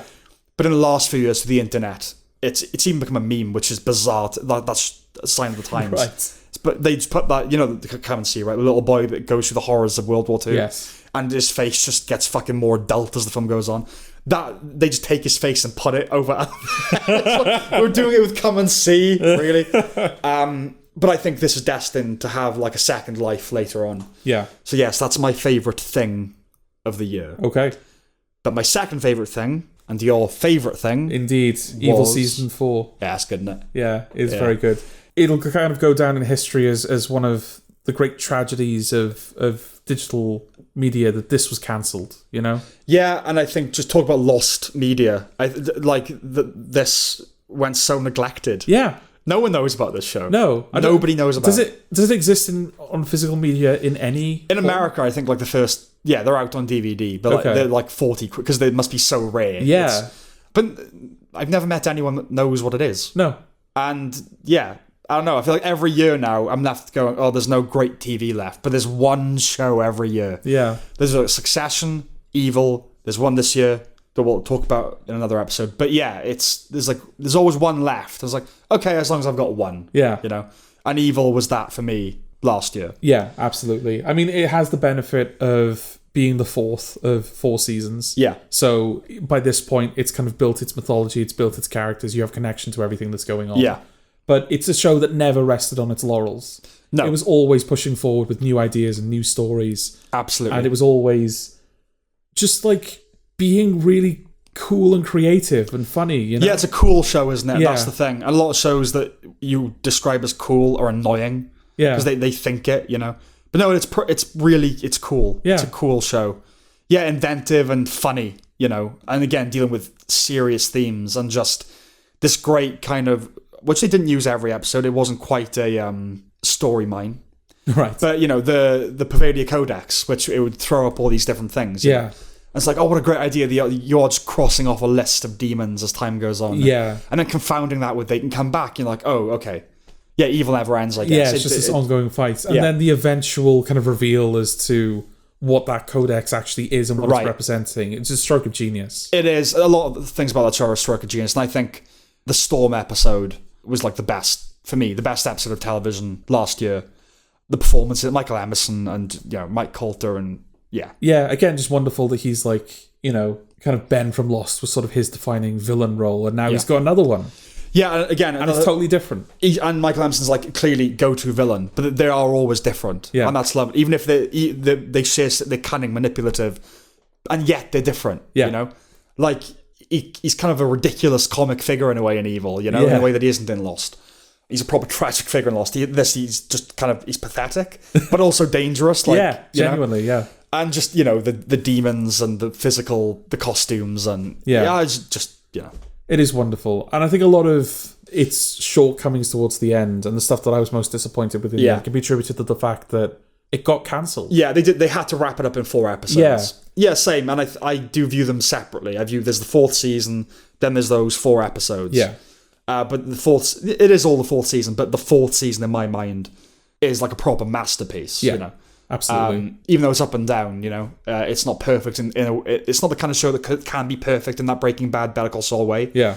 But for what it is, it's basically perfect. And I'm just relieved that you liked it, because for some reason I had an insecurity the whole time we were watching it that you weren't feeling it like I was. Well, I think a part of it was that we were watching The Good Wife around the same time. Yeah. And we put more time into The Good Wife and we were more invested in The Good Wife. And the problem is that you... Yes, I know.